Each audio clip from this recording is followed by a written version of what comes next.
Welcome to a Celtic State of Mind. It is my absolute pleasure to welcome Declan McConville and JP Mason back to the ACSOM Bulletin. I am John Paul Dykes, apparently, and today we will be discussing anything relating to Celtic. We'll be talking about tonight's game. We'll be talking about a return to a sold-out Celtic Park for the game-going ACSOM contributors. We'll be talking about the return of music to all of our lives, but primarily to JP Mason's life, because it's a huge part of your life, JP. Let's have a look at the Sealers Barkas, Odsonne Edouard, Leo Hjeld, the new centre-half incoming, the new right-back incoming, but also we'll be focusing on Gordon Strachan and this dual interest saga. Got loads to say about that. So, first off, tonight's the night. JP, I'll start with you. How's it going to be feeling to take that walk? I know you were at the game because there was a photograph emerged on social media with you and the wee fella down there outside the game at the weekend, but it's a full house. How are you going to be feeling? And a European game at the same time. How are you going to be feeling tonight? I think this is when it properly hits home that, you know, we're on that path back to, dare I say it, normality.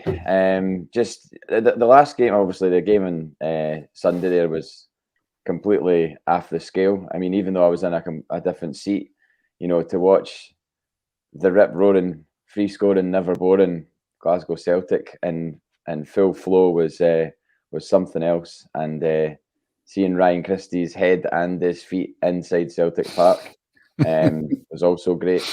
And yeah, it was just brilliant. But tonight's the real deal. Tonight's going to be absolutely insane. I was borderline going to be working tonight through in Edinburgh as a favour for a friend, nothing to do with King Tut's, and I managed to get out of it. So thankfully, I'm not going to be in a box office in Edinburgh, and I'll be in my seat in 102 at Celtic Park for the first time since March the 7th last year.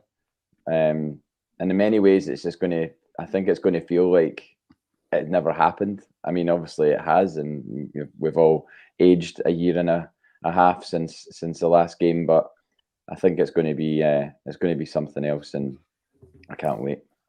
We spoke about that during the lockdown and that, didn't we, JP, and how bizarre it was going to feel to be watching Celtic playing Aberdeen with Scott Brown in an Aberdeen jersey, and because there was this gap, you know, of not actually being there and not witnessing Celtic's demise, let's be honest, during that period. So there will be a strange kind of feeling about it. Declan, you will also be there. There was photographic evidence of you at the game against Dundee as well. What are you most looking forward to tonight? As you both know, obviously I help run a supporters bus, and it's something that we've managed to keep going through lockdown. I've not seen, you know, everybody that goes in that bus for so long and being together. So just that drive to the game from Mary Hill's going to be quite surreal. And then again, like JP saying, you know, going up to my old seat that I've sat in ever since I started going to Celtic Park, first game when it was free. So my dad's sat in that seat ever since the stadium opened up as well. So yeah, it's going to be nice to go back up there in the corner between the North Stand and the Jockstein Stand, and go back to my old seat, see old faces. And again, you know, the club doing the pause and applause tonight is going to be nice to just kind of reflect on, you know, people that won't be joining us tonight, and, you know, for everybody that has lost a loved one, like myself through this, it's going to be probably an emotional occasion for that reason and for the reason of returning to Celtic Park. So I think it's going to be an emotional occasion, and I'm looking forward to watching Celtic get back, hopefully to winning ways after Sunday's performance, a fantastic, scintillating performance, and as long as that continues, it's really enjoyable to be watching the hoops again. There's a lot positive on today's show, absolutely no doubt, but tonight was an opportunity, I think, after that whole period, JP, of fans not being in the stadium, fans back in the club, like no other time in the history, really, knowing last season that we weren't going to get back into the stadiums anytime soon, backing them again this season without any guarantees that we were going to get back. Obviously, it's transpired that we have, and it's great that we're getting back. Was it an open goal for the Celtic board to regain a bit of a connection with the Celtic fans in relation to the ticketing of this. And I know that the counter-argument of the business heads will be, but we sold it out. But surely it was an opportunity for the club to say thank you to the season ticket holders in relation to the charging and the ticketing of this particular game. Yeah, I listened to, as I always do, I listened to the podcast yesterday with Kev, Colin and Brian, and I thought it was really good. It was a really good show that sort of talked about a lot of different narratives of the situation. And you know, Kev's got his principles, and I respect them. And I think my only gripe as a season ticket holder, as someone who's shelled out, you know, 1,200 quid in the last 2 years for very little for, you know, a stream on a TV. I think the fact that the 9,000 got into the Midtjylland game and nothing's been taken into consideration for the other however many 41,000 or however many it is 41,000 that didn't get into that game. So if you're being technical about it, we should have had a European game on our season ticket, but then it's just been classed as, well, you got it on your pass to paradise, so that was you taken care of. But I think in these circumstances they should have definitely catered for those people, because it's part of the product. And I'm, you know, I'm one of those people. And yeah, okay, you could say, well, you've gone ahead and bought a ticket anyway, but there was never going to be a case that I wasn't going to be at the game tonight. You know, even if it had been 40 quid, I would have paid 40 quid. You know, it's just, it means too much to me. And if you want to call that then pulling on our heartstrings, I don't know if that is the case or if it is just a business decision, as you've said. But yeah, I don't know what the logistics of trying to figure out how to give those people that didn't get into the Midtjylland game a free ticket. Can't have been that hard. Maybe I'm being naive, but that would be my gripe. As for it just being given as a free gig to everybody, I can see why people would say that, and I understand the anger. But unfortunately for me, it's not going to stop me being there, because wild horses wouldn't stop me being there tonight. No, you know, this is the balance, though. You know, had 12,000 tickets been sold, the club might have taken notice. They won't take notice whilst they ticket the event, the game, and it sells out. Dec, what's your feelings on this in terms of PR and also reconnecting with the Celtic fan base? It was a good opportunity, don't you think? Yeah, it was a perfect opportunity. You know, 42,000 odd season ticket holders obviously never got that first game free. Obviously, you know, I know Celtic don't set the limits in capacity, and that was a government decision, but it's still, Celtic had the opportunity to, you know, give everybody else that game in just a clear slate. We're not saying charge 9,000 people either. Just everybody should have been given a game free, you know, as a token gesture. I think a lot of people would have appreciated that. But of course, you know, money rules the roost in the boardroom. They've looked at it, £1 million that they can pull in for tonight's game probably, and then they'll have all their other stuff and programmes and whatnot. So again, it's completely driven by finance, and you know, this propaganda thing that they wheel out of Celtic family. There's no Celtic family to the Celtic board. The Celtic family are the fans and people in the stadium. They don't really care whatever financial position anybody's in. So a really good opportunity to right the wrongs tonight, which they never did. But like JP, wild horses wouldn't stop me going back tonight, and we just need to kind of go along as we are, and that's it. Yeah, a wee bit disappointing. I'm constantly disappointed with modern football, JP. Things happen all the time, and I just shake my head in disbelief. You know, you look at the amount. I know. I'm sitting watching it, thinking, does anybody actually believe all that nonsense where I'm crying at the press conference? Because nobody in the modern game. You know, when you look at, from our perspective, the homegrown heroes that come through the ranks and he'll never leave Celtic, want a bet because if the carrot's big enough, they'll go anywhere. And I think that's the case, obviously, with modern football clubs as well. It's all about the dollar. Plenty to discuss today, and we will get to the game because it's going to be an interesting one. Obviously, after the resounding performance at the weekend, the free scoring, certainly, JP, but there's loads of other discussion points. I'm really keen to get onto the Strachan and the dual interest rules and have a wee look at the Article 13 and share our views on that one as well. But there's plenty more to discuss. JP Mason, you're a massive music fan. You're sitting in front of a huge music collection. You were at King Tut's on Monday night. That was the return of live music to the venue you are closely involved with. It was a female artist called Brooke Combe, who is from Bonnyrigg, not far from where I'm sitting right here. And Brooke, of course, came in to a State of Mind studio fairly recently and shared with us a couple of her tracks on an acoustic level. She did a wee interview. She was humble and absolutely spectacular. What a talent, you know, to sit a couple of metres away from her, JP. She blew us away here at the studio. What was Monday like for yourself, getting back into the groove, and also Brooke Combe, first ever gig? I mean, absolutely unbelievable to think that was her first ever gig, because genuinely standing inside the stage, you would never have known that she'd not been on a stage before, because she worked the room. She was engaging with people in the crowd, you know, like a pro, you know, having banter with the people that were shouting stuff out, but not in a kind of, I've seen people do that before, and it kind of it ends up getting a bit hammy and amateury, and they don't really know where it's going to go, and they don't know when to stop and shut it down. But she was totally on it, and I tell you what, she had a really great band with her. She's got good people around her. She had a really good tour manager, James, and she's got a great agent as well, who could help her with things in terms of the other artists on his roster. So she's going to do the business. I think. I don't know. I can't predict where she's going to go, but judging by that performance on Monday and selling out King Tut's as your first show, she's definitely got a good path laid out for her. And she's just like, you know, her voice is great.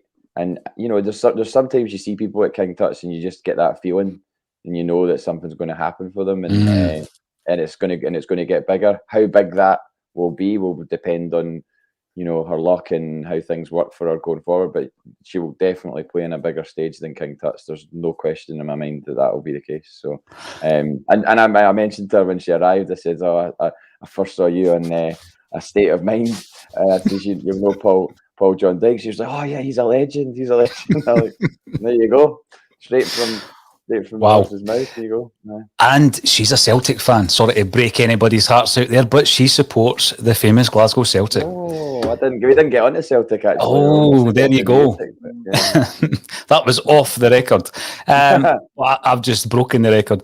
So, Dick, I want to talk about the game. Of course I do, and we'll be talking about the predicted lineups and any changes that Ange wants to make. But there's a lot of big talking points coming through. And, you know, we really need to strip the whole Gordon Strachan saga back a wee bit and have a look at that and why that's ruffling feathers at SFA Towers. Now, we are actually streaming. We normally stream on 3 destinations. It's normally my own Twitter page whilst we build up the ACSOM Twitter page. And, of course, there will come a point where it starts going out on ACSOM's Twitter. We can only put it on one Periscope, so one Twitter, unfortunately. It also goes out on YouTube under A State of Mind. And normally it would go out on the ACSOM Facebook. But now we're going out on 8 destinations. So we're basically all over the place, including Twitch, which I'm still learning about. And I had an interesting we look at it yesterday, and I was watching someone in Japan singing karaoke. And it was strangely intriguing. So there's Twitch for you, and ACSOM is now on that platform, amongst other places. I'm going to jump right into the Gordon Strachan situation now. Gordon Strachan's name has come up loads over the last year. We've spoken about his views on Celtic, the fact that he was his name was uttered numerous times in relation to a director of football or technical director role. His son, obviously, 2 sons are employed by Celtic currently, and the fact that he's a very successful former Celtic manager. So the club, JP, announced this week that he will be working alongside Dom Mackay in a 3-month consultancy period where he will be looking at the football academy, the women's team and the B team with a view to feeding back his recommendations to Dom Mackay on how to develop these areas of the football department. Now, that announcement divided opinion. Before we move on to whose feathers it's ruffled, what was your thoughts on that announcement and the reaction of the Celtic fans once the announcement was made, JP? It's just because he's a divisive character, isn't it? People either like Gordon Strachan or they absolutely hate him, and that is within the Celtic support. It was always the case. I remember it well when it was the last the last 3 years of my original season ticket in the Jock Stein stand were the last 3 years under Strachan. Obviously, including the final year where it didn't work out. Mm-hmm. And people still to this day go on about how terrible the football was and how this, that, and the next thing. But you got to point to the fact that the success in the Champions League qualifications, the players that he brought to the club. Me personally, I never had a problem with Gordon Strachan. And in actual fact, if you saw that picture I put up of Jan Vennegoor of Hesselink and me the other day in Earth Castle, 14 years ago. That's absolutely terrifying. That's 14 years ago. It was not long after Strachan had been chinned in the street by some Celtic fan and given a load of abuse. And there was a newspaper article at that time, where he addressed it, because the guy had just come up and had a go at him over something to do with Celtic or whatever.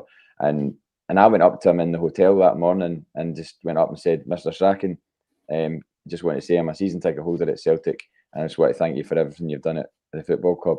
And he looked at me in the eye and went, thank you, son. I appreciate that. Thank you, son. And I was just trying to, as one guy, just trying to readdress this kind of idea that everybody hated him. I also interestingly watched him drop Magic Zarafsky in the foyer of that hotel that morning, because Zarafsky had been starting before there was that game against Falkirk that day. And I saw him take him aside into a little bit away from the foyer. And the next day he came out and Zarafsky kind of had his face chipping him a bit. And then I heard the radio as we were driving away from the hotel that morning saying, no Magic Zarafsky in the lineup today. He's been dropped to the bench. And I was like, I saw that actually happen. So, but with regards to his appointment with this 3-month role, I'm very much the same as the guys yesterday. Mostly I'm unaffected by it. If, as Brian said, if he was going to be appointed on some 2 or 3 year deal with us, director of football role or whatever, then maybe I would have been a bit like, that isn't really as progressive as we would have maybe liked, because he's no Ralph Rangnick, put it that way. I would ask Celtic fans who have got issue with this, would they have had the same issue if it was Martin O'Neill that had been brought in to do this role? Or is it just purely because it's Strachan and they see it as like, oh, well, Strachan's son's there and this is an old pals act and everything else? At the end of the day, if he's doing something that's going to benefit our football club, it doesn't matter who he is or what he's done in the past. I don't really think that he would be brought in just, what's 3 months? A 3 months salary is not going to set him up for life, is it? It's not as if we're just giving this gig to help him along financially. I'm nonplussed about it. I'm more concerned about Ange Postecoglou and the Celtic first 11 than anything else at the moment, because everything else to me is long term and obviously needs to be addressed. But right now we need to sort out the first 11 on the pitch, and I'm far more concerned about that and whether Ange Postecoglou is happy with what he's getting and what he's got. That's my concern. When I look back on Strachan, a bit like yourself, I know I've spoken to people who were involved at the club who spoke about the period under Mowbray followed by, the period under the last season under Strachan followed by the 8 or 9 months under Mowbray, and how, interest in terms of season tickets, merch sales, Celtic View sales and all that kind of stuff were affected. There was a period of time there, JP, where, they were down, season tickets were down. I've spoken to people who stopped going during that period. And, that's not a decision I'm going to criticise. It's not something I've ever done in my lifetime, is supporting Celtic, regardless who was in charge. I've certainly seen worse managers managing Celtic than Gordon Strachan, that is for sure. So when it was announced, and I had a look at the official announcement and the role and the responsibilities, obviously there was this chat around the fact that Dominic Mackay was asked about it, because during that fan media conference, the rumours at that time were that Gordon Strachan might be a name that the club would consider for a director of football.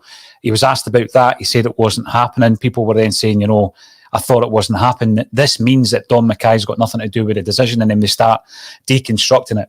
And I don't think that is the case. I mean, I think, like you say, JP, I kind of play it down to the point where it's quite clear that those areas of the football department need some kind of focus. It's a 3-month consultancy period. If he was consulting for a number of clubs, I think that would be okay. But because he is also employed by Dundee, that's caused some issue, which we're going to discuss as well. But before we do that, Dec, I'm going to ask you your reaction to Strachan's return to Celtic Park. Yeah, I mean, for the past year, obviously in the past, he's always been on Celtic TV, and I don't think he's actually employed by the club, but because it's a kind of freelance, because he appears and whatever else. But I always found that very strange that he was so much involved in the match day base at the club. Yeah, from a broadcasting perspective, but there so much. I mean, if you're a Dundee fan and he's there, you'd be questions asked. I think as well as that, everybody's looking at it from the perspective that his son's obviously our first team coach. One son's a scout. People will be asking, whether it's 3 months, 3 weeks, 3 days, what was the recruitment process for this? Was he the best candidate to take the job? Or the reason that Gordon Strachan's arrived back at Celtic Park is pure and simply because he's a former manager of the club. We've got ties already with the family. We know he's easy to talk to in terms of the communication, I think, between him and Dermot Desmond. I think it's very much a Dermot Desmond appointment. I mean, the two of them seem to get on well with each other. They've spoken about that. I think, again, from the Celtic support, some of Gordon's comments post-match at times last season were very much out of touch with what we were watching in front of us as the building was collapsing. So, again, it'll be interesting to see what happens after 3 months, because if it's 3 months, again, probably like you two guys, I'm unfazed about it, because I just hope it be 3 months and then cheerio. But as long as it's not 3 months and it's a trial and then he comes in permanently, because again, as a from a perspective of a fan, I would like to know the recruitment process for that and why he was the person to do that. And I think a lot of people, I used to go to Scotland games under Gordon. It wasn't great. He never qualified. I know it's been something that wasn't just him, but Steve Clark was the guy that eventually broke that mould. A lot of people rubbished his comments in genetics with Scotland too. People will say he's been out of the kind of modern game in terms of club level for so long that he'd just be out of touch in terms of youth set up and looking throughout the club. So there's a lot to dissect in it. It'll be interesting to see what happens after the 3 months. But as you two say, I'm probably in the same camp as JP, that I'm more concerned about the first team in the park, what players are coming in the door, and Ange Postecoglou at the moment. Yes, we'll come back actually to that second string, the Colts, the B team, because obviously there has been developments with Leo Held, and we'll have a wee chat about that. But on the subject of Gordon Strachan and the dual interest role or not, he is employed by Dundee as a technical director and has been for some time now. And this is going to be reviewed by the SFA's Professional Game Board, because they would have expected under Article 13 to have been informed of any developments in relation to having a dual role. As I said before, he's not employed by Celtic. If it was consultancy for both clubs, there wouldn't be an issue, but because he's employed by another club, that could be an issue. But that actually raises a wider issue, I would suggest. So the rule states any person involved in any capacity whatsoever in the management or administration of a club cannot be involved with another club at the same time unless they have the prior written consent of the board. Right. Now, I posted something on ACSOM's Twitter yesterday. It was an interview I did back in 2013 with Jimmy Calderwood. And this was before the infamous interview he did with Tam Cowan and Stuart Cosgrove on the radio. I didn't upload it until 2014 because I didn't have a YouTube channel. But he basically states that David Murray contacted him whilst he was managing in Holland in the Netherlands, and says to him, you want to come back to Scotland? Jimmy Calderwood thought it was because he wanted him as the Rangers manager. Turns out his best mate, Gavin Masterton, who just happens to be at that time the treasurer of the Bank of Scotland, so you can join the dots on what was to ensue there, was wanting him for the Dunfermline job. But the job was offered by David Murray. So if we go back to the actual Article 13, involved in any capacity whatsoever in the management or administration of a club cannot be involved with another club at the same time. So David Murray is offering Jimmy Calderwood the manager's job for Dunfermline Athletic whilst he is the chairman at Rangers Football Club. Now that, I would suggest, was a dual interest. Now people say get over it, or you can't actually go and punish a club that effectively can't be punished, i.e. Rangers before administration and not gradation. So you've got to forget about it. But I think from the club's perspective, Celtic's perspective. If they have to take any kind of punishment here, and the punishment would be that we can't actually employ Gordon Strachan, or he will resign from Dundee to do 3 months consultancy. And if the club are going to take that on the chin, then they should. But on the proviso that past misdemeanours have to be investigated and investigated fully. Because there's no point in a 3-month consultancy period, right, being flagged when something, right, is horrific as offering a fellow Scottish clubs a manager to a fellow. That is astonishing in terms of dual interest. Now, it goes even deeper, it goes even wider. So about that time when I was doing the interview, I was interviewing a lot of figures because we were actually fundraising for Dunfermline when they were in administration. We raised a lot of money for them at that time. And I interviewed people such as the secretary of the club, or the ex-secretary of Dunfermline, Paul de Mello, and Pip Yates. You'll remember Pip Yates, the physio. He was the physio at Scotland, Dunfermline and Rangers for various spells. He still has a practice in Dunfermline. And they advised us that Graham Souness was also on the payroll. Now, at this time, Souness was a manager down south. He was on the payroll at Stadio Group, which is a company owned by Gavin Masterton. And this was at the same time that Rangers paid him an EBT. So I'm just stating facts. I'm not saying that was what the EBT was for. That, again, would be a dual interest issue that should be investigated, if indeed Celtic are investigated over the issue with Gordon Strachan. So I've said my piece on it because I think that it's shocking that it's even been raised in terms of Strachan, because he's not employed by Celtic. It's like Dunfermline Athletic employ Jackie McNamara to do consultancy work right now. But Jackie could do the same consultancy work with Partick Thistle, Celtic, Edinburgh City, any other team that he wants, because he's not employed by them. It's like, having a freelance motivational speaker going around clubs. It doesn't really matter if you do all the clubs or one club, because they're not employed. So for Celtic to be pulled over the coals on this one, JP, I think, as a club, we should take that. We should take it right on the chin, on the proviso that past misdemeanours are fully investigated. What's your thoughts on it? Well, that's pretty interesting to find that all out. Who is the club that David Murray nearly took over before he got Rangers? Ayr United. Was it Ayr United? I thought it was Ayr United. I was wondering if it was Dunfermline there for a second. But no, it was like Kev said yesterday, Celtic could have probably just kept quiet about this and nobody would have known that this was going on. But obviously they've decided to release a statement to address it because of the fact that it was leaked to the media, and also probably to be transparent for the authorities. It'll be interesting to find out if anything does come from the alleged misdemeanour of appointing Gordon Strachan as a consultant now, especially given what you've just said. So you would also like to think that the club would maybe have done their due diligence on that before they did it. It's not as if, suddenly you appoint or announce this and then go, oh, wait a minute, this might be against the rules.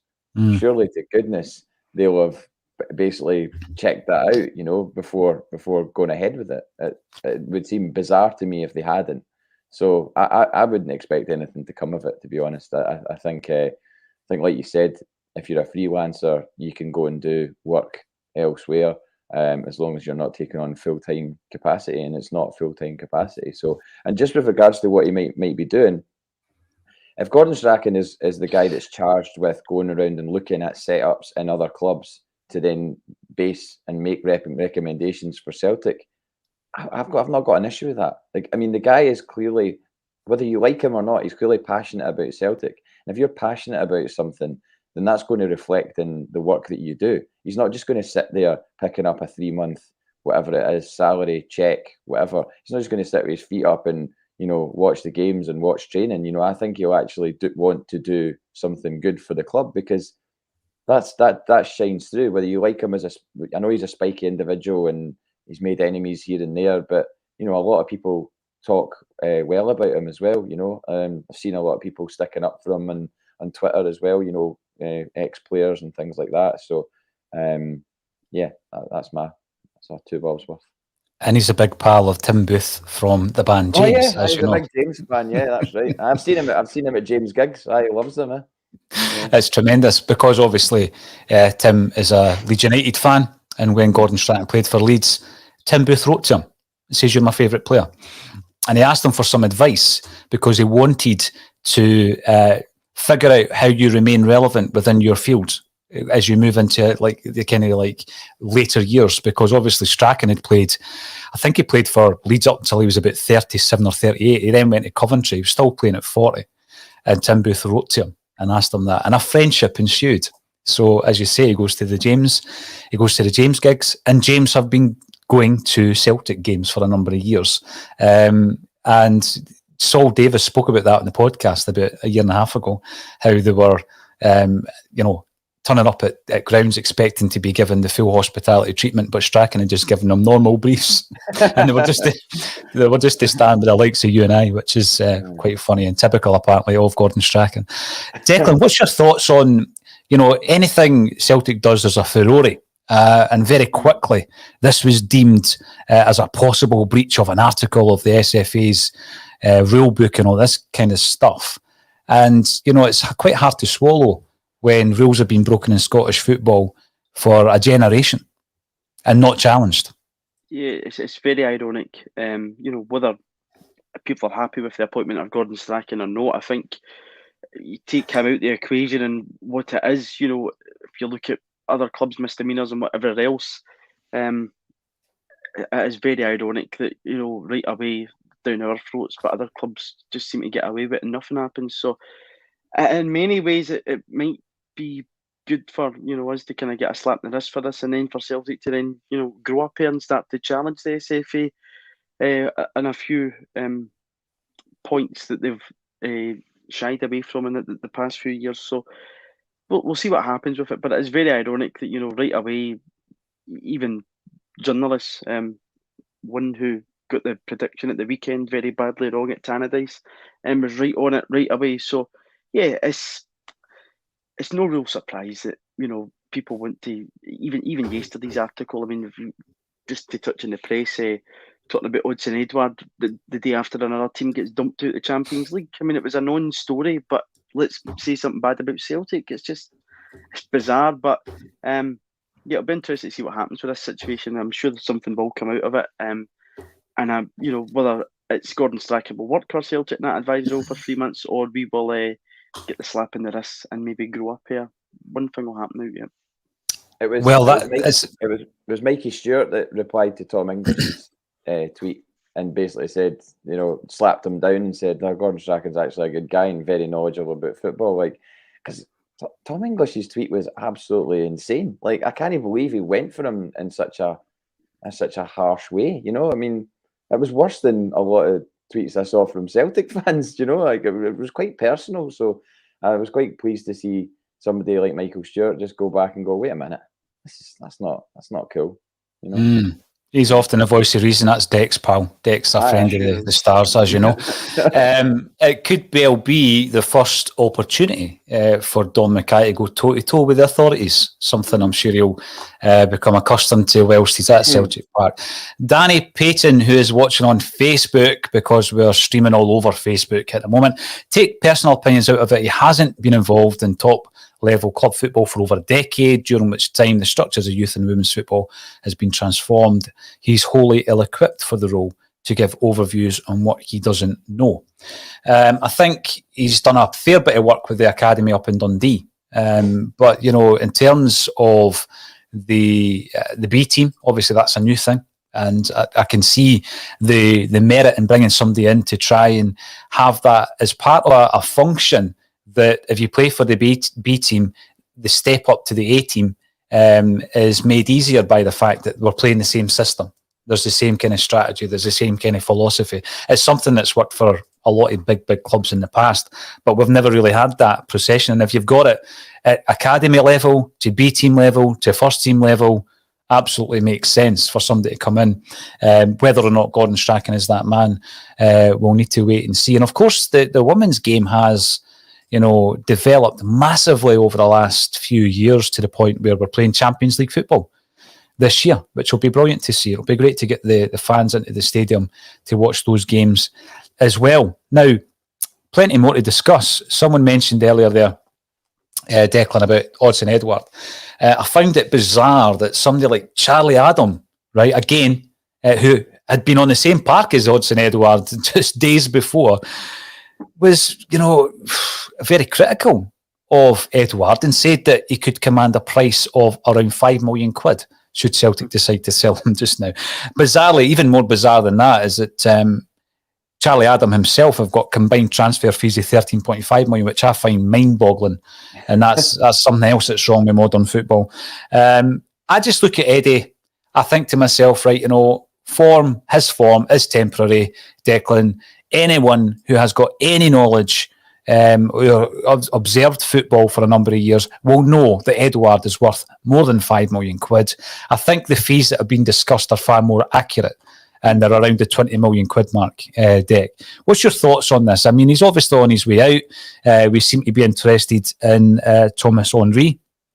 We're not going to have to work quickly on that one because other clubs have shown an interest. Bordeaux have been reportedly interested in the striker. What's your thoughts on Eddie? He's still, his value has not plummeted to a Yeti levels, has it? No, not at all. I mean, he didn't set the header alight last season, but he was still our top goal scorer.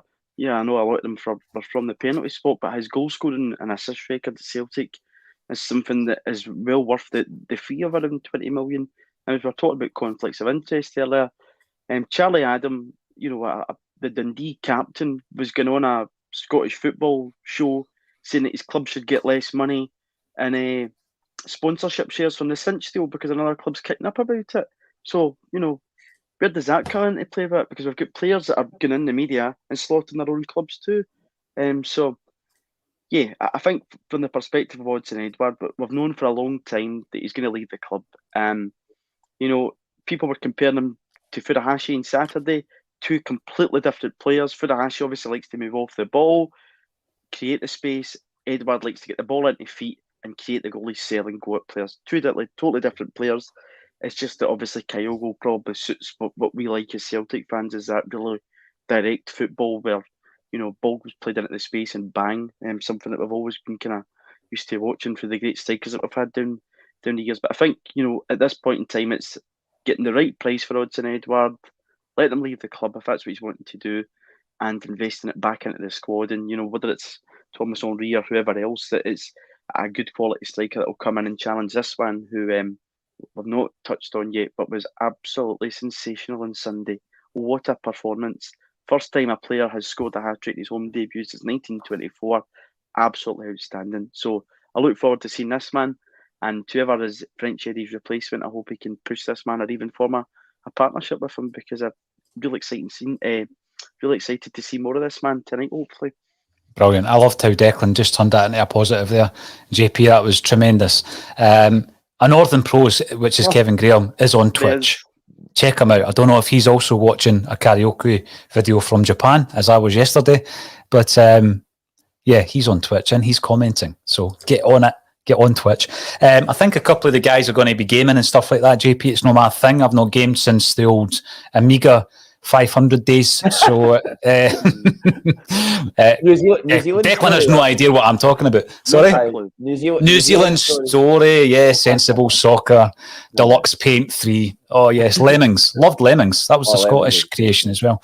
Yes, and Bart Simpson versus the Space Invaders as well was good. Oh, my God. Remember that? Space Mutants, that's right, X-ray glasses. Anyway, we digress. So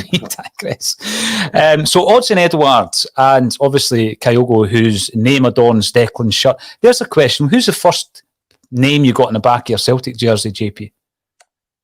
Oh, Henrik Larsson. Henrik Larsson. And then I worked in Iceland in Bathgate, and I brought it in a bag. I think I was playing fives, and I brought it in a plastic bag. Accidentally left the plastic bag in the manager's office. The next day went back and said, has anybody seen that bag with a Larson top in it? And everyone was kind of playing dumb. And I still to this day think that it was a bitter current that chucked it in the bin or something like that. Right? It was a long sleeved, it was the 97-98 home top, long sleeved Larson 7 on the back. And I was in one of those classic football shirt shops. And I told the guy I had that, and the guy was like, "Oh man, see if you still had that." He was like, "That's worth an absolute bomb." And I was just like, "Well, it was priceless to me anyway." So Larson 7 first I had. Larson 7. Declan, what about you? Thompson 8. because my birthday's 8, I always like the number 8 jersey, so this helped, but that's the first time I think I've had something in the back of my jersey since Hooper 88. I like Gary Hooper when he played for us, but it was last week we're telling you the story about Efren Juarez 4. There was another guy I had in my jersey because I just liked him right away when he came in, so that one probably didn't work out as well as He asked you for a photograph. He asked you for a photograph. Not at all. But it's weird again how football circles come round, because I think he's still at New York City with Ronnie Dyler. But it's always been 8. So Thompson, and then Bruni, and I had Hooper 88, and now Kyogo 8. So the 8. But you'll remember, my jersey. You didn't used to be able to get numbers and names. Celtic didn't have it. Like, it wasn't until, I guess, mid-90s. It was like maybe even 95, 96. I wasn't even a squint my dad's eye in the mid-90s. I know. You know what I Then mean? he rubbed it in. 1994. Was it 1994 was when we started in domestic games. There had been fleeting moments in European games and such like where we wore numbers on the back. But 94 is when we were forced to start wearing numbers on the back of the jersey. But with no name, though. It was numbers No first, name. wasn't it? Yeah, no name. In fact, I do remember, I actually got number 9, Pierre Van Hooijdonk, but didn't have Van Hooijdonk. I just had the 9 on the back of the first strip that he had. So yeah, the one we won a Scottish Cup in. Yeah, that one. Brilliant. Superb. There we go. Reminiscing about Celtic jerseys. But on the point of centre forwards, JP and Odsonne Edouard, and these comments that we hear, and there's, I'm not going to call them uneducated, but they're just incorrect and inaccurate. How could you possibly say his market value? What are you basing that on? That his market value is £5 million. Yes, he didn't have the best season last season, but when his agent is looking around in terms of who's interested in him, the record, when you look at the goals scored, he'll be looking at some of the goals scored in Europe, for example, the AC Milan, etc. He scores in a Scottish Cup final. The thing with Edouard is we don't think he's performed to his full potential, but he's not become a bad player overnight. And if Celtic are doing a deal at this moment in time, it will be for 4 times Charlie Adams' value of the player. Absolutely. I mean, I don't see this pattern about current players being able to have a voice in the media, especially if you're going to try and be a shock jock. I just can't get on board with that. I can't subscribe to it. It's why I have so much issue with Chris Boyd. Chris Boyd had already started doing what he's doing now, whilst he was still playing for Kilmarnock and being this kind of controversial figure and everything else. Like Chris Sutton, you could say always like trying to be like Chris Sutton. Chris Sutton didn't start doing punditry until years after he retired. I don't think, it's just my personal opinion, but I don't think, unless you're just going to go and be like Marvin Bartley or Scott Brown and be a part of a panel on a football match and just offer your thoughts on a football match and not veer off piste and start giving your tuppence worth on how much you think a player's worth. Like that those two are two different things to me. I just don't think it should be allowed. You talk about SFA not allowing like Strachan to come and work for us for 3 months in a consultancy role. Charlie Adams shouldn't be allowed in these shows and given a voice because it's just not right. It's a bit weird, and I don't subscribe to the fact that he's become a £5 million player. Everybody knows how good Edouard is. He's not far off 100 goals for Celtic, which is it's like a bit of a galling thing that he could make the 100 club if he did stick about. The weird thing is he's not actually come out and said anything. It's all pure speculation, and everybody's just made their mind up that Eddie wants to leave and he's unhappy and this, that, and the next thing. I have no idea what's going on in his life, whether he's doesn't he like Glasgow or what. I mean, I have no idea. No, he's not said anything. There's been no comments from his agent, from him personally, from the manager on him.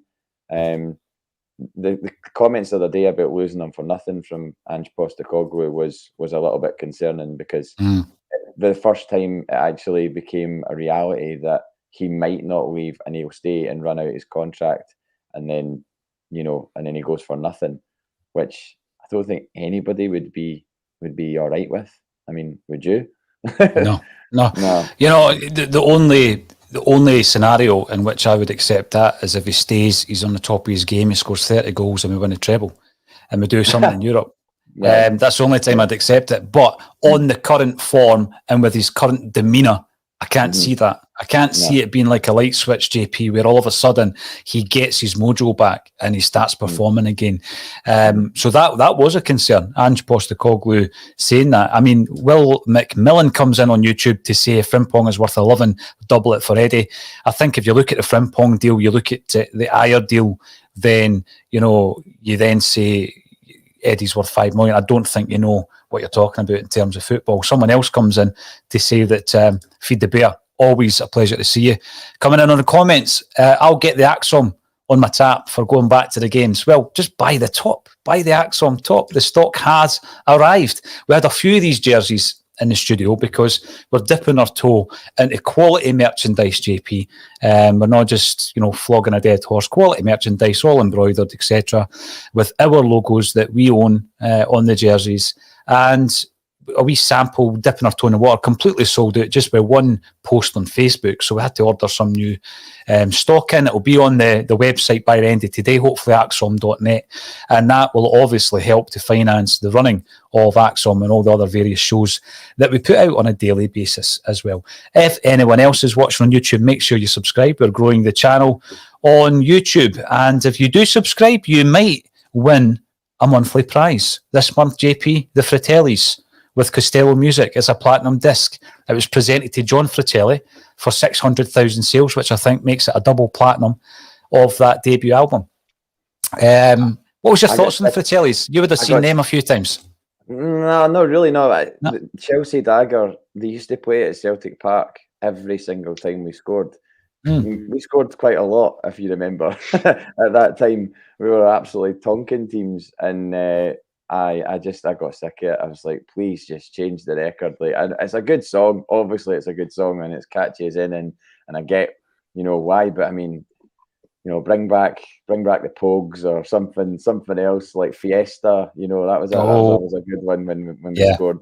But the Chelsea Dagger thing just it ran dry. But I know he's a big Celtic fan, isn't he, John Fratelli?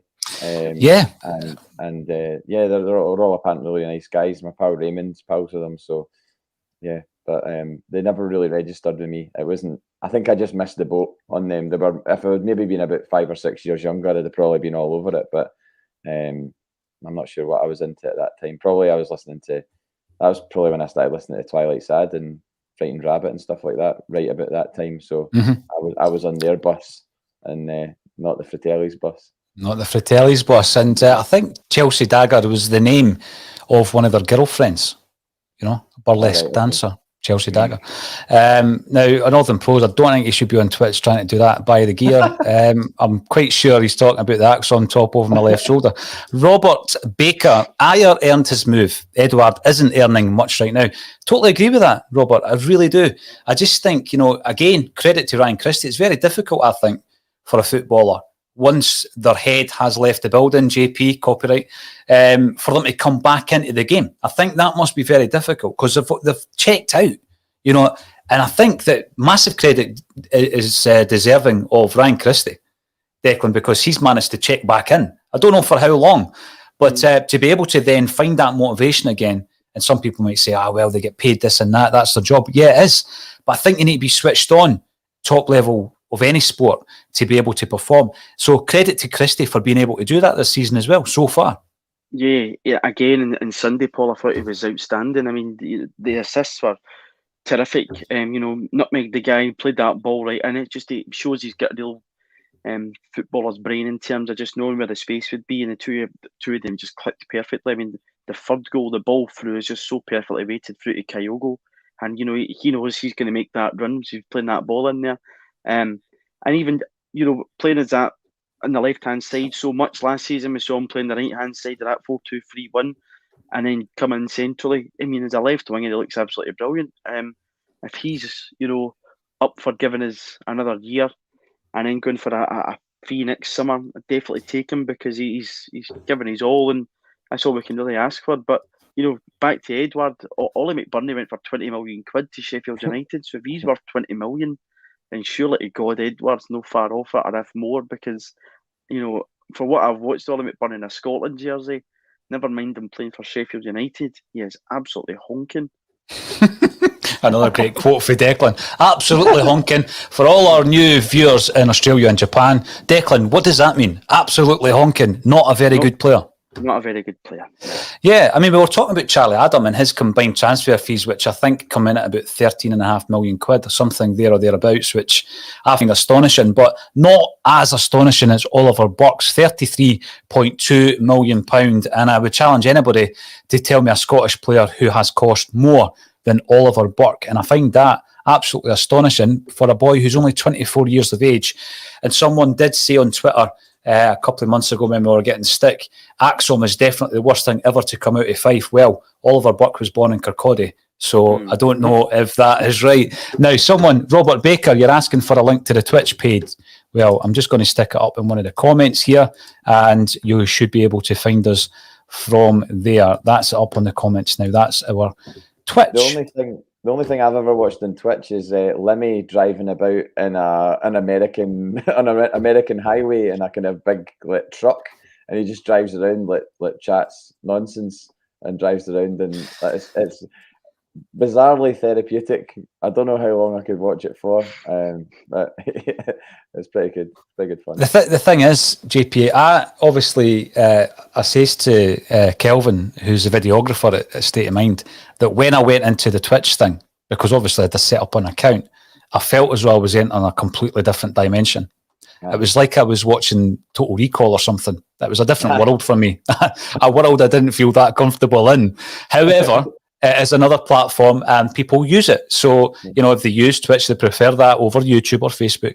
It's there and you can watch us on there, and we are able to put it out. So enjoy it if you are a Twitch user. And as I say, some of the guys, Colin, for example, Russell, like a bit of gaming, and we might start doing stuff like that as well. So Odsonne Edouard then, Declan, if indeed there is something lined up, and obviously tonight could be his last appearance in a Celtic jersey. I guess we could be saying that every single week until such times that he leaves. If he does leave in this window, where does that leave him in terms of Ange's plans? Do you change much after the resounding defeat of Dundee at the weekend? No, I wouldn't change it at all. I mean, bringing Stephen Welsh into the back four was the right decision for me, because I just think he's a lot more natural as a defender. Joe Hart, you could hear him shouting bawling at the two of them, and even Starfelt, he kind of made a wee bit of an error early on in the game, and the fans kind of went for him a wee bit, not in a bad way, but as if, can he do that here, son? So I think Stephen Welsh beside him, I just feel a lot more comfortable with. Ralston again has come into a game. I mean, that's his goal, 2-2. Brilliant goal. I mean, it's not a fluke. I mean, the touch and then the turning nutmegs the guy as well. So again, it'll be the same two fullbacks, I'd imagine. I thought the three worked in midfield really well, playing McGregor as the 6, and then Turnbull as the 8 and Rogic as the 10.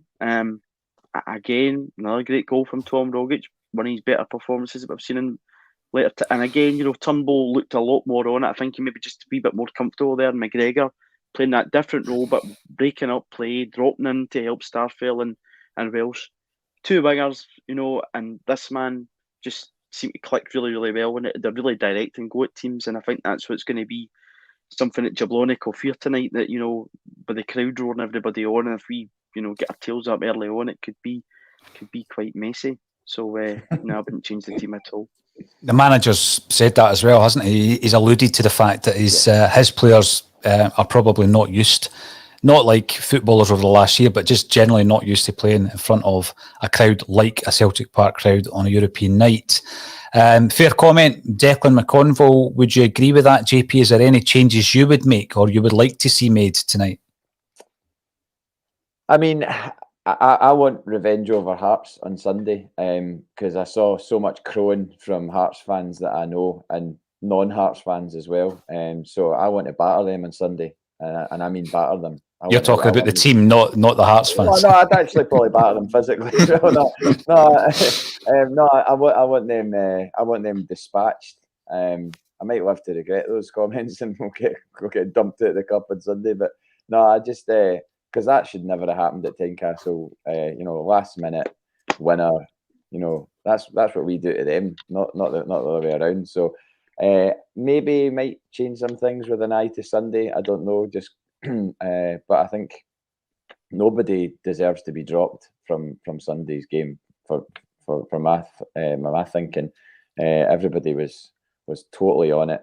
Ralston, for me, has probably played his way into being the number 2 right back. I mean, we're clearly going to sign a right back. I mean, there's been so much speculation. If we close this transfer window and we haven't signed a right back of repute, I think all of us will. There might be a car park incident, put it that way, because how could we possibly go through the rest of the season with just Anthony Ralston at right back? So I hope that the talk of, is it Juranovic? From Legia Warsaw. Yeah. I mean that, and international. Couple of million quid, 2.5 million quid. Yeah, and they're obviously having to shed players because they've not qualified for the Champions League. Something that might hit a club closer to home very shortly as well. There'll be tiny violins for that moment, I'm sure. But yeah, I'd take him in a heartbeat. Sounds like good pedigree. And tonight, I'm just looking forward to seeing Furuhashi rip it up again, because I mean, if he thought that was good on Sunday, tonight he'll probably be a bubbling mess by the end of it. Because if the Green Brigade come up with a song for him midway through this game tonight and it catches on, place is just going to take off, Oh, absolutely. I hope it's not the one that mentions Ryan Kent though, because I don't want him getting a mention in a Celtic song. As much as Wham! Wake Me Up Before You Go is a good song, I don't want Ryan Kent mentioned in a Celtic song. As far as I'm concerned, the guy's, he's nothing to me. Oh, I like that, JP. You're on form the day you're going to butter Hearts fans, and Kent is nothing to you. Yes, we're fighting back. We're fighting back. Good point. Snick67 YouTube chat's brutal. I'm glad it's on Twitch now. No, but it's fair dues. I mean, obviously you get infiltrators, and I learned the other day that you can switch the chat off to anyone who doesn't subscribe whilst you're doing a broadcast. So that's something that I'm going to be looking into as well. But yeah, if you prefer the chat over on Twitch, it's good that we're on there now. Snick67. The Ralston question, I think where we are now, beginning of the season, you're looking at, Colin and I on one of the pre-season shows, maybe even before it, JP, were talking about the potential back four, and we called it. We called the back four against Midtjylland, and we did that months ago, but it was tongue-in-cheek. And of course, part of that was Ralston at right back. He's played 5 games in a row for the first time in his Celtic career. That's the first time he's ever done that, right? And I keep making the point, if he was a 19, 20, 21-year-old, 22-year-old coming through for the first time, and this was the first 5 games that you've seen of Tony Ralston, you'd be thinking, what a prospect we've got here. Right, but because there's this baggage of the fact that over the 5-year piece, people have written him off, people have not been impressed with him up until this season to a large degree following his kind of breakthrough season. It's taken him a wee bit longer to win a lot of fan base over, but he looks up for that challenge. Regardless of all that, like you say, Celtic are still going to bring in a right back because we can't run with O'Connor, Urhoghide and Welsh out of position behind Ralston. That's just a no-no. And I mean, O'Connor's actually started playing for the B team this week as well, scored against Bo'ness. So you're absolutely right. We're going to have to bring one in. It looks as though, according to Sky Sports this morning, Juranovic is the front runner, £2.5 million signing. If we bring him in, and Henry, the Frenchman, that's another 10 million quid, and we still need a left back. So we'll see how that goes, and a centre half, potentially. So, Paul, what I was going to say, the thing that worries me with that is, I think from the board's perspective, and it's something that really worries me, is we're short in right back, and obviously if Edouard commands a big fee, that'll be the 2 positions that will strengthen. But it worries me that from a board perspective, they might look at the left back position and go, we've got 3 players in here, one in Montgomery, a player that we spent a good few million quid on a ball and goalie. I would maybe be hesitant to replace them until they're out the door, like what happened with the Iron Starfield deal. And again, them thinking that their Beaton's a centre half, whereas we all know he's not. So that worries me in terms of positionally where they are at, that we might only sign 2 rather than sign 4, which is what we all know we need to do, really. Yeah, no, it's a good point. Like you say, they might say, we're pretty well covered at left back. I think Ko Itakura, Manchester City, centre half, if we bring him in, it'll probably be a loan So I'm not going to be surprised if we bring in 1 or 2 loans to try and shore up some of the positions. Prediction for tonight, JP Mason.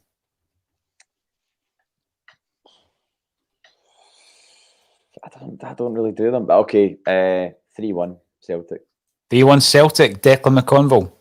4-0 Celtic. Oh, I love that. The positivity is just oozing out of Declan McConville today. Leo Held could be on his way to Leeds. So we brought in someone to consult over the Celtic B team, the academy, that gateway, the pathway to the first team. It seems as though, unfortunately, Declan, it's maybe a wee bit too late for the likes of Leo Held. We've already lost Okoflex, Angelini's away, and previous to that, we've lost players to Man City, Blackburn Rovers, Bayern Munich, who hadn't even kicked the ball for the first team. It's unfortunate because Held does look as though he has some great potential.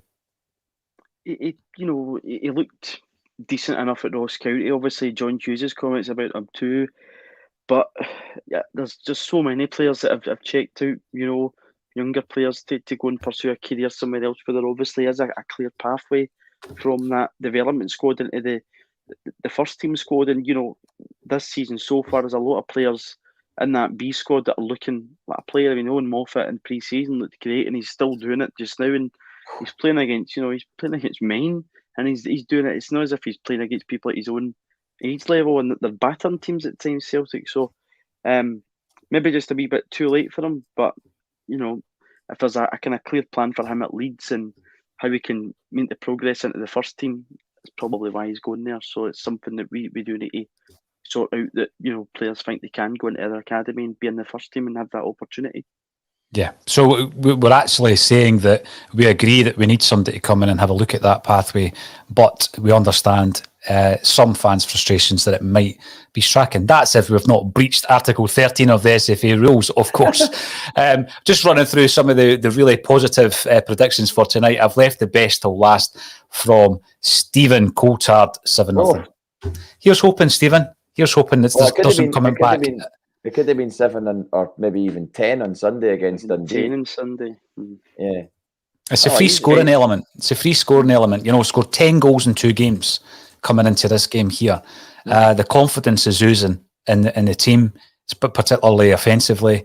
I do see a lot of goals, but I'm still not convinced at the back. I still think that a team of any quality might get a goal here and there.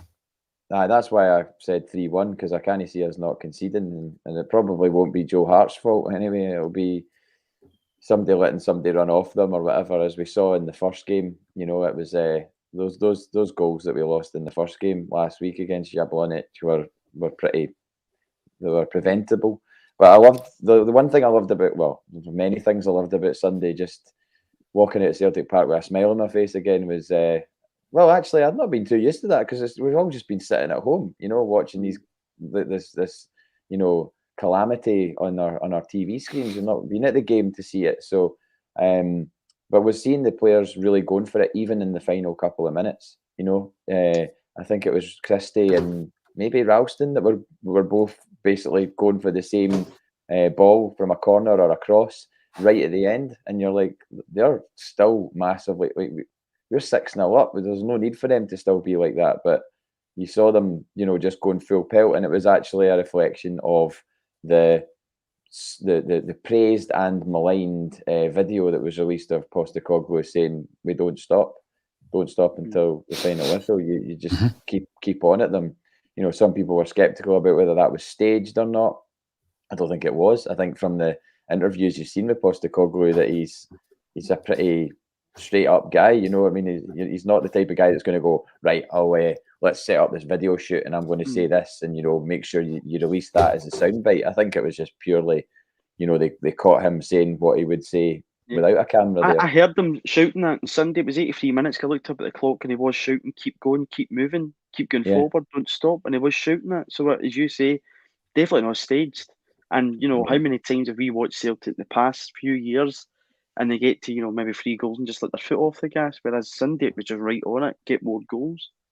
Yeah. The Ange thing you're saying, there's no way it's staged. I agree with that, JP. There's a great video, it popped up yesterday on my playlist on YouTube, of Ange Postecoglou going toe-to-toe with an Australian broadcaster called Craig Foster. and you just think to yourself, he's not having any of that. And we've seen a couple of elements of it with the Scottish press as well. So long may that continue. Oh, you found a blip, did you? You found one. Oh, well done. Brilliant. Superb. Listen, I've really enjoyed that today. We're back tonight, 7:15, to cover the Celtic game, pre-match and so forth. And enjoy the game, lads. I will be covering the game from the studio. And throughout the season, I'm not sure who will be using John Paul Dykes' season ticket, but I will certainly be ensuring that every game is covered on ACSOM. So thank you, everybody, for getting involved in the numerous areas that you can now watch a Celtic State of Mind's bulletin, including Twitch, Twitter, Facebook, YouTube, and a few others in there as well. So hopefully you enjoyed the show. Thank you to JP Mason and to Declan McConville for joining me once again on A Celtic State of Mind.